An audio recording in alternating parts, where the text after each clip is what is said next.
First thing to remember is that Section A focuses on media language and representations. You'll be answering 2 questions, one worth 30 marks, one worth 15, during the course of which you will be asked to analyse 2, possibly 3 unseen texts. Now, there are 2 fundamental ways in which you need to prepare yourself for this component of the exam. First is to ensure that you know those set products inside and out. That means from the top, Kiss the Vampire and Tide, Waterade, Beyonce's Formation, or Dizzy Rascal's Dreams, Vance Joy's Riptide, and the 2 Trump front pages from the Times and the Mirror. And I'll say a little bit more about those set products in a minute. The second way is to ensure that you know the general conventions of each of those forms that those set products are themselves examples of, because it's from those forms that the unseen text will be chosen. That means you really must be familiar with the conventions of newspaper front pages and really need to have thought about how they construct viewpoints and ideologies. So think about the combination of headlines, of image, of news values, of language. Over the last couple of years, of course, we've had plenty to get our teeth stuck into with all the array of Brexit front pages in which we've had, deeply polarised, passionately argued front pages on both sides of the debate. Don't just limit yourself to looking at examples of front pages from the Times and the Mirror. Make sure you've kind of roamed across the full spectrum of national newspapers. So look at music videos. Think about how they construct representations of, for example, gender and ethnicity. To what extent are they conforming to stereotypical representations? To what extent are they challenging stereotypical representations? Think about videos that might be comparable to the postmodern idea of construction that you get in the Vance Joy Riptide video. Look at a wide range of adverts, charity adverts and commercial ones. Think about the context which they come from. Again, how are they constructing meaning? How are they constructing a representation of reality? To do well when you're analysing unseen text, you really need to remember that everything in that text is worthy of comment. Everything has been placed there for a reason. Your job is to ensure that you explain its significance and its purpose. The key thing here is to use plenty of media terminology. Clear is that you're not just coming at this from a common sense point of view, but you're coming at this from the point of view of someone who is deeply immersed in media studies, completely grounded in the theoretical framework by which we analyse and explain media text. And the starting point for that, of course, is loads and loads of terminology. Don't feel, however, that you need to bash the examiner over the head with the names of all the theorists that you've been busily memorising over the last couple of years. Remember, you've got 2 papers here, lots and lots of questions. You're going to get plenty of opportunities to drop the name Bell Hooks and Van Zunen and Cohen and Seaton and Hesmanhausen and all the rest of the crew. So just take your time on that. Always start from the text. Allow theory to come in naturally, maybe later in your answer, as an organic part, an organic element of you explaining that text, but don't feel it's something you have to rush straight into and shoehorn in. The key thing is explaining the meaning, the significance, the representations, the language, etc. But definitely avoid that approach where you just start by downloading, by spewing out huge undigested chunks of theory that don't really apply to that particular text. Always start, explain the text, use your terminology, and then allow theory to naturally emerge, and allow your knowledge of theory to naturally emerge as you go on and explain and deconstruct that text. In terms of timings for this section, you're probably going to be looking at something in the region of 60 minutes minus viewing time and note-taking time for the 30-mark question, something in the region of 30 minutes, again minus analysis and annotation time for the 15-marker.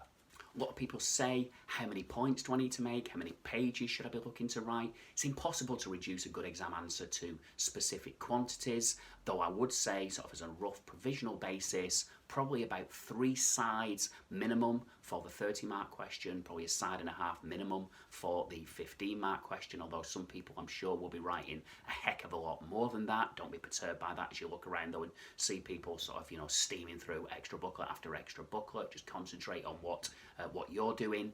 Make sure that you organise your response. Make sure, and this is absolutely fundamental, that you read the question with extreme care and that you respond to that question. You will be given, bullet points to address. You will be given key things to look for in the question. Ensure that you jab the examiner in the ribs and keep telling them, I am answering the question on this paper. And one of the ways, the best way in which you do that is to use the language of the question in your response. Plenty of terminology, organise your ideas, real clarity. That's what you are looking for when you are writing your responses on section A. So on to section B, and this is where the fun really begins. And our focus now is on industry and audience. You will have 5, possibly 6 questions to answer on this particular section, ranging in value from 1 mark probably to 12, adding up to 45 marks in total. And luckily here, we can, if you've done your timings right on the other section, on section A, you can apply the minute per mark rule. So if a question is worth 2 marks, spend 2 minutes on it. If a question is worth 12 marks, look to spend somewhere in the region of 12 minutes on it. Pretty straightforward and pretty useful on this particular section. So in terms of what we need to know in order to answer the questions, remember that it is I, Daniel Blake, and Straight Outta Compton, solely on industry. So for that, you need to be thinking about how those films have been marketed, how those films were distributed, how those films represent different economic context. Remember that they are from different sectors of the film industry. So we've got the example of the conglomerate film, we've got the example of the independent film that was also, heavy involvement from the BBC. So we've got that public service broadcaster angle to this as well. Obviously, you have thoroughly revised your Cohen and Seaton. You know that conglomerates are going to be almost exclusively interested in pursuing an agenda of profits and power, but don't feel that that means independent films have got no interest in profits whatsoever. They still have to, make a return on their investment for the producers. And yes, Ken Loach and the various producers of Daniel Blake were attempting to get across a strong political message with that film, and of course they did that very successfully and opened up a lot of debate and discussion around the agenda of benefits and poverty and austerity in the UK. However, they still had to make a profit. So really important that you know the specific ways in which those 2 films were marketed and distributed, and the way in which they reflect the different industry and economic contexts that led to their production and ultimately to their success. You need to ensure that you can explain in real specific terms how those films both became successful within the film industry. For Tide and Water Aid, we're just thinking about audience. You need to think about how those 2 texts have positioned dominant response from the audience, what that response is likely to be, what other responses might be available, what contexts are likely to affect the response of the audience. And you don't need to worry about Kiss the Vampire on this particular section of the exam. The 2 appetizing texts are Tide and Water Aid. Also, of course, we've got newspapers for industry and audience, but I've covered that more than enough in a couple of my other videos. So, hovering somewhere around my head will be links to those.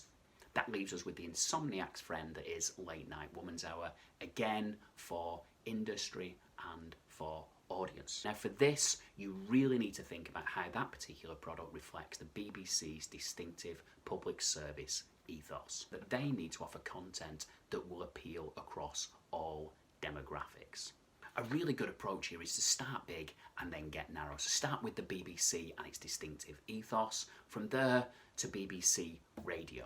from BBC Radio and its whole range of stations that it offers, from 1 Extra, 5 Live, to BBC Radio 4. Again, across the full spectrum of BBC Radio 4 content, we can narrow in to Woman's Hour. From Woman's Hour, we can narrow in to Late Night Woman's Hour, and what that is doing that is distinctive and unique. Remember that this is the BBC building on the Woman's Hour brand in order to appeal to and engage a younger demographic, and they've done this in a range of different ways. They've done it via having Lauren Laverne as presenter. Lauren Laverne with her credentials from Six Music, a bit more edgy and alternative, her credentials as a former rock star and as current presenter of the BBC's Glastonbury coverage.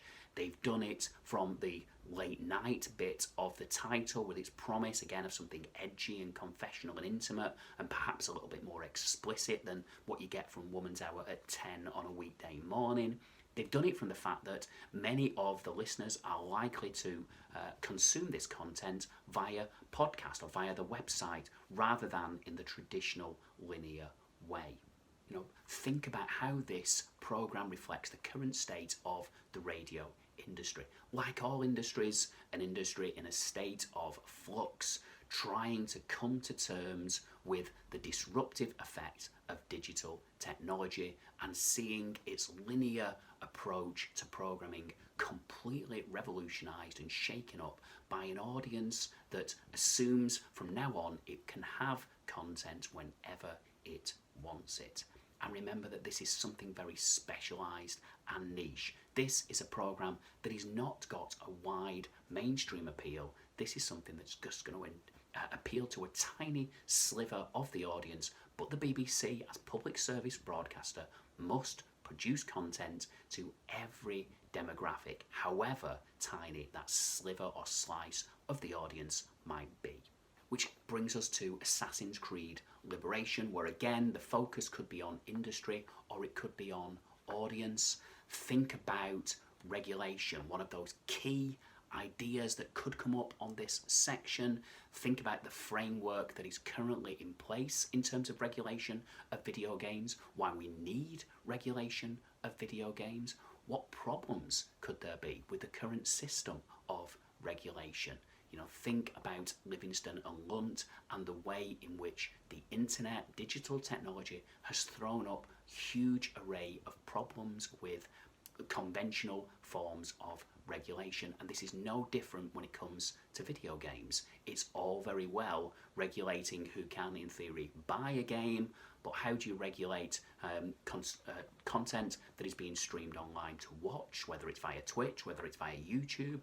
How do you regulate content that is being purchased digitally? Lots and lots of difficulties, lots and lots of problems. So think about the whole minefield that is the relationship between the audience and games and the effect that they have on them. We've got a name check Bandura and Gerbner, in which Ubisoft have built on the Assassin's Creed franchise, have got that pre-sold audience, that devoted audience, which brings us into Jenkins and fandom. So there's a whole range of theories that you could be asked to apply to this particular game. Remember, you will have some simple definition questions, probably for 1 mark or 2 marks, so have your definitions of horizontal integration, vertical integration, digital convergence, distribution, key terms like that ready to roll. Hope that's been of some use. Good luck, all the best, see you again soon.